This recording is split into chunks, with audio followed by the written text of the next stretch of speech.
ಸ್ಥಾಪಕರಾದ chairman ಸದರವರು ಸನ್ಮಾನ ಸಮಸೋಜನ್ Thomas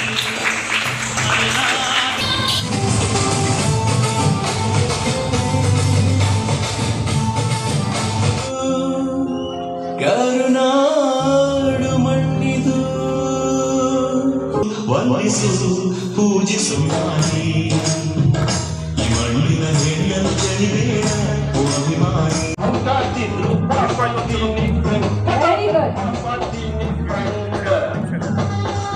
ಎಷ್ಟು ವರ್ಷದಿಂದ ಇದ್ದೀರಿ ಕರ್ನಾಟಕದಲ್ಲಿ ಅಂದ್ರೆ I am here since 10 years.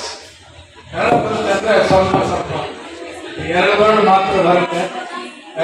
As it is Kannada Rajyotsava celebrations, we will mix both Kannada and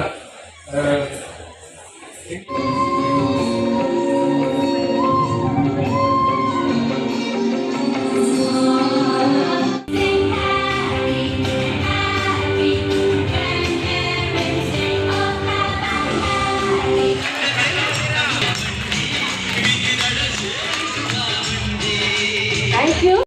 ಕಲಿಯೋಕೆ ಕೋಟಿ ಭಾಷೆ, ಹಾಡೋಕೆ ಒಂದೇ ಭಾಷೆ, ತೂರಿ ಕನ್ನಡ ಎಂಬ ನುಡಿಯೊಂದಿಗೆ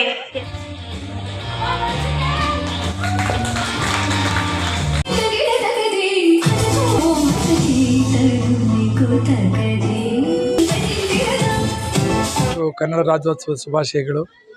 ಈಗ ನವೆಂಬರ್ 1 ನವೆಂಬರ್ 30 ಏಕೆ ಒಂದೇ ದಿವಸ ಕಷ್ಟ ಆಗುತ್ತೆ ಅಂದರೆ ಎಲ್ಲ ಕಡೆ ಅವರವರ ಅನುಗುಣವಾಗಿ ನಾವು ಆಚರಣೆ ಮಾಡ್ತಾಯಿದ್ದೀವಿ.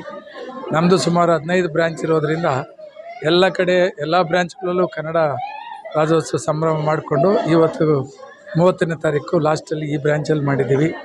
ಅದರ ಜೊತೆಗೆ ನಮ್ಮದು ಗ್ರ್ಯಾಂಡ್ ಪೇರೆಂಟ್ಸ್ ಡೇ ಅಂದರೆ ಈಗ ಅಜ್ಜಿ ಯಾವ ತಾತ ಅವ್ರನ್ನ ಸ್ವಲ್ಪ ದೂರ ಆಗಿಬಿಟ್ಟಿದ್ದಾರೆ, ಎಲ್ಲ ನ್ಯೂಕ್ಲಿಯರ್ ಫ್ಯಾಮ್ಲೀಸ್ ಆಗಿಬಿಟ್ಟಿದ್ದಾರೆ. ಮುಂಚೆ ಎಲ್ಲ ನಾವೆಲ್ಲ ನಮ್ಮ ತಾತನ ಹತ್ರ ಅಜ್ಜಿ ಹತ್ರ ಎಲ್ಲ ಬೆಳೀತಾಯಿದ್ವಿ. ಈಗೆಲ್ಲ ಏನು ಮಾಡಿದ್ದಾರೆ, ಎಲ್ಲೆಲ್ಲೋ ಇದ್ದಾರೆ, ಅವರೆಲ್ಲ ಇರ್ತಾರೆ, ಇವರೆಲ್ಲೋ ಕೆಲಸಕ್ಕೋಸ್ಕರ ಜಾಬ್ಗೋಸ್ಕರ ಬಂದಿರ್ತಾರೆ. ಸೊ ಗ್ರ್ಯಾಂಡ್ ಪೇರೆಂಟ್ಸ್ ಡೇ ಅಂತ ಮಾಡಿದ್ರೆ ಅಟ್ಲೀಸ್ಟ್ ಅವ್ರನ್ನೆಲ್ಲರನ್ನೂ ಕರೆಸ್ತಾರೆ.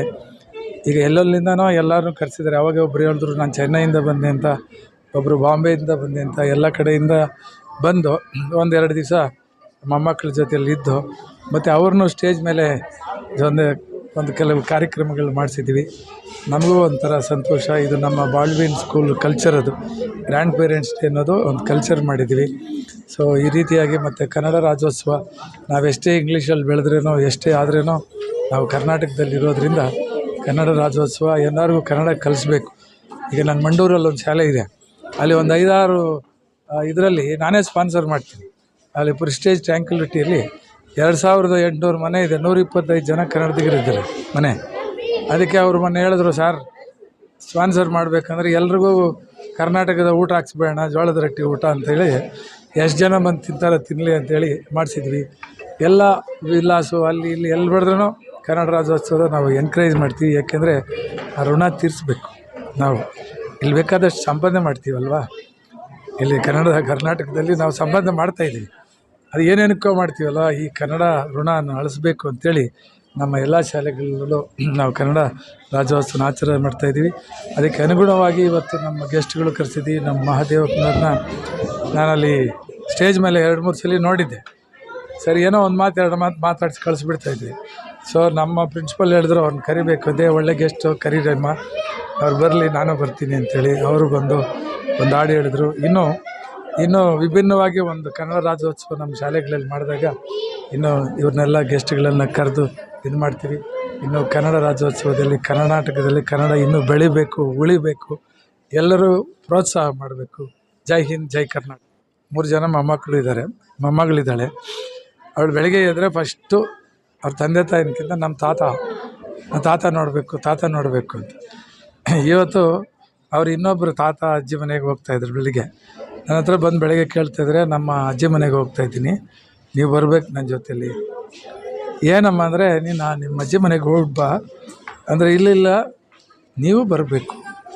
ನಾನು ಸಮಾಧಾನ ಮಾಡಿ ಅವ್ರನ್ನ ಕಳಿಸಿದ್ದು. ಅವಳು ಒಂದು ದಿವಸ ನೋಡ್ದಿರೋ ನಾನು ಇರಲ್ಲ. ಅವ್ರ ತಂದೆ ತಾಯಿ ಮನೆ ಲಂಡನ್ಗೆ ಹೋಗಿ 8 ದಿವಸ 10 ದಿವಸ ಇಲ್ಲ, ಅವ್ರೇನು ಅಷ್ಟು ಕೇರ್ ಮಾಡ್ಕೊಳ್ಳಿದ್ರು. ನಾನು ಒಂದು ದಿವಸ ಎಲ್ಲಾದರೂ ಹೋದರೆ ಫೋನ್ ಮಾಡ್ತಾರೆ, ಕರೀತಾರೆ. ಆ ಜೀನ್ಸ್ ಇದೆಯಲ್ವ, ಆ ತಾತನಿಗೆ ಈಗ ಮಕ್ಕಳ ಆಸ್ತಿ ನಮ್ಮ ಆಸ್ತಿ ನಮ್ಮ ಮಕ್ಕಳಿಗಿಂತ ನಮ್ಮ ಮೊಮ್ಮಕ್ಕಳು ತುಂಬ ರೈಟ್ಸು. ಆ ಕಾಲದಿಂದ ಬರೆದಿಟ್ಟಿದ್ದಾರೆ, ಅದು ಬರೆದುಬಿಟ್ಟಿದ್ದಾರೆ. ಮೊಮ್ಮಕ್ಕಳಿಗೆ ತುಂಬ ರೈಟ್ಸ್, ಮಕ್ಕಳಿಗಿಂತ ಮೊಮ್ಮಕ್ಕಳಿಗೆ ರೈಟ್ಸ್. ಈಗ ನಾನು ಸ್ವಯಾರ್ಜಿತ, ನಾನೇನಾದರೂ ಮಾಡ್ಬೋದು, ಆದರೆ ನನ್ನ ಮೊಮ್ಮಕ್ಕಳು, ನನ್ನಂತರ ನನ್ನ ಮಕ್ಕಳಿಗಿಂತ ನನ್ನ ಮೊಮ್ಮಕ್ಕಳಿಗೆ ರೈಟ್ಸು. ಅದು ಅನಾದಿ ಕಾಲದಿಂದ ಭಾರತ ಸಂಸ್ಕಾರ. ಅದಕ್ಕೆ ಈ ಮಕ್ಕಳು ತುಂಬ ಖುಷಿಪಟ್ಟರು.